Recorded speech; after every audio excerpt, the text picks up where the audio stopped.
નર્મદાની પંચકોશી પરિક્રમાનો આગામી 19 માર્ચથી પ્રારંભ થઈ રહ્યો છે ત્યારે આ વર્ષે 15 લાખ શ્રદ્ધાળુઓ નર્મદા મૈયાની પરિક્રમા કરે તેવા અંદાજને લઈ તંત્ર સજ્જ બન્યું છે અને આ વર્ષે પણ તિલકવાડા ઘાટ પરથી શહેરાઓ વચ્ચે 220 મીટર લાંબો અને આવા 5 મીટર પહોળો હંગામી બ્રિજ તૈયાર કરવામાં આવ્યો છે। દર વર્ષની માફક ચાલુ વર્ષે પણ આ પુલના નિર્માણમાં 1800 મિલીમીટરના 200 ભૂંગળા ગોઠવવામાં આવ્યા છે, જ્યારે 2 લાખથી વધુ બેગમાં રેતી કપચી ભરી બેરિકેટિંગ કરાવવામાં આવ્યું છે।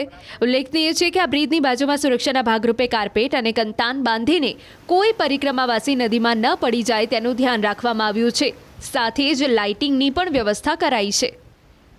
19 માર્ચથી પંચકોશી પરિક્રમા શરૂ થવા જઈ રહી છે ત્યારે આ પંચકોશી પરિક્રમામાં 2 વાર નદી પાર કરવાનો વારો આવે છે। જે ભક્તો હોય છે જેમને 2 વાર નદી પાર કરવી પડે છે ત્યારે જે શહેરાઓ પાસે તિલકવાડા સામેના ઘાટ પાસે જે પુલ બનાવવામાં આવ્યો છે, જે કામચલાઉ પુલ બનાવવામાં આવ્યો છે, લગભગ 200થી વધુ ભૂંગળાઓ મૂકવામાં આવે છે અને 200 મીટરથી વધુ આ લાંબો જે કામચલાઉ બ્રિજ છે એ બનાવવામાં આવ્યો છે। કહી શકાય કે જે આ બ્રિજ છે એ 2 દિવસ પહેલા જ થોડા વેણમાં થોડોક જે તૂટી ગયો હતો તેને હાલ મરામત કરી દેવામાં આવી છે, પરંતુ જે ટેકનિશિયન છે જે પુલ બનાવનાર છે એમની સાથે આપણે વાત કરીએ કે આ કેટલો લાંબો બ્રિજ છે, કેટલું આની મટીરિયલ વપરાયું છે, શું વપરાયું છે।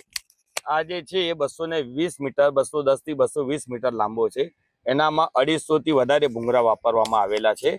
એના ઉપર જે આ જાળીવાળું ગેબિન કર્યું છે કે જે ભૂંગળાઓને પકડી રાખશે અને ઉપરનો જે ફ્લો છે તેને મેન્ટેન કરી શકે છે અને ઓછામાં ઓછું આ 10 થી 12 લાખ સિમેન્ટ આ જે માટીની ને ગ્રેવલની છે બેગો ભરીને રાખીને આનામાં વપરાશ કરવામાં આવેલ છે।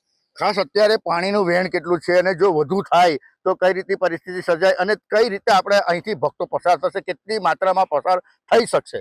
પાણીનું વહેણ અત્યારે 6.5 થી 7,000 ક્યુસેક પાણી ચાલુ છે અને આનાથી જો ઘટાડો થાય તો સારું છે, પણ આ લેવલ મેન્ટેન છે તો આનાથી વધારો ના થાય એ તંત્રને અમારી અરજ છે।